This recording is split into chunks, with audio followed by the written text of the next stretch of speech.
So I was planning on doing a completely different video this week, but this morning while I was watching the news, I saw history being made with Princess Anne taking part in the Vigil of Princes, which is where the princes would stand vigil for 20 minutes on the death of the monarch.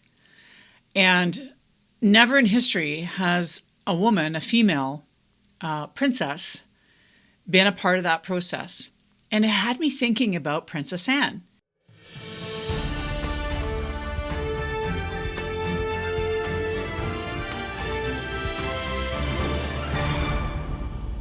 So my colleague Ben Kosh from Jetway Leadership posted a video this week about his experience having met the Queen and about her leadership. And it's a fantastic video, and I'll link it down below if you're interested in hearing it. It's a short video and it's a great story. But here's the thing is I feel like we tend to forget about Princess Anne because she has such a quiet leadership about her. She's been unfortunately known as being a bit aloof, and she often has been criticized of being sort of the rude regal, if you want, in the family.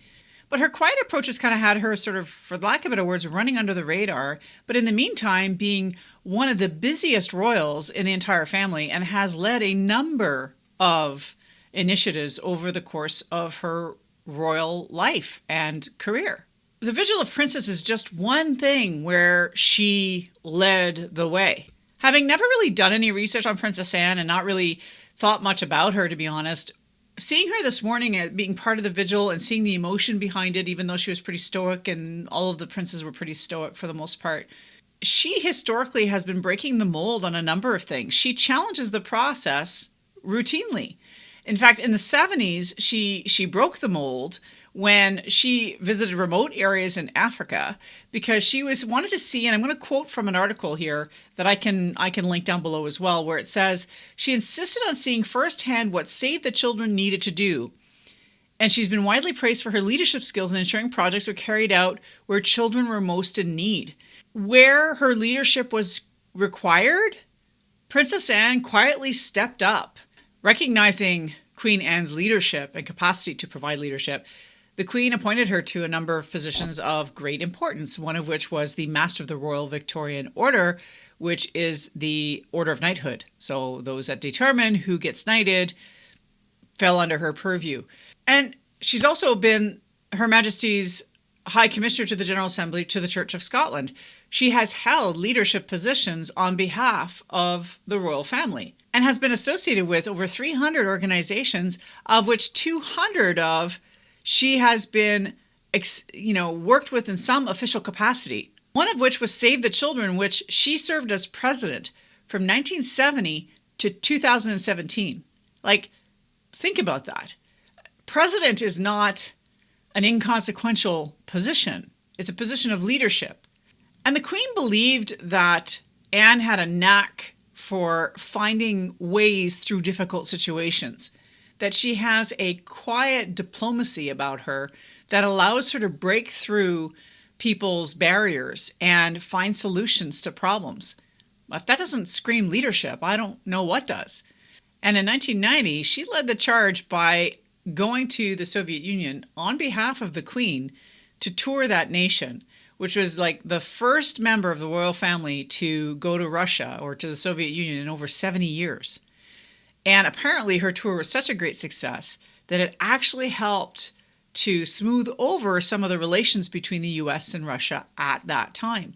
So think about that kind of leadership where you can actually mend fences through dialogue with, Cold War enemies, essentially. Anne has a lot of leadership to teach us around how to engage with people and how to have conversation that builds relationships, to find meaningful solutions to problems, and to offer quiet diplomacy in your leadership.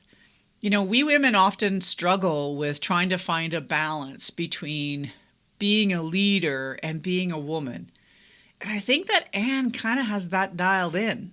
And if you're wondering how to show up as a woman in your executive presence as a leader, I wouldn't look any further than looking up Princess Anne and the things that she's done, the areas she's challenged, the diplomacy she's utilized, the attitude she's maintained, the changes she's been able to effect, the organization she has led and made substantial changes and positive improvements on.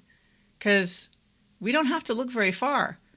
The experiences are out there, and the people like Princess Anne, they're already paving the way for us and making changes, like being part of the Vigil of Princes. History is being made today. Pay attention, and as a woman especially, learn about what they do and how they lead. Because again, whether you believe in the royal family or not is irrelevant. Look at the leadership, the dedication, and the sense of loyalty and honor that Princess Anne brings to her work. There's a lesson in there for all of us. So today, as you watch the news and you see the Vigil of Princes and you see her standing there, know that that's a historical moment for us ladies, because what she's doing and what that family is finally doing is understanding that she is a loving part of that family. She was very close to her mother, apparently, and deserved a place alongside her brothers. And she took that space.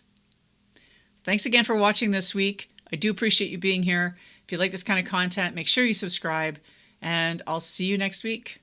Until then, stay safe, folks.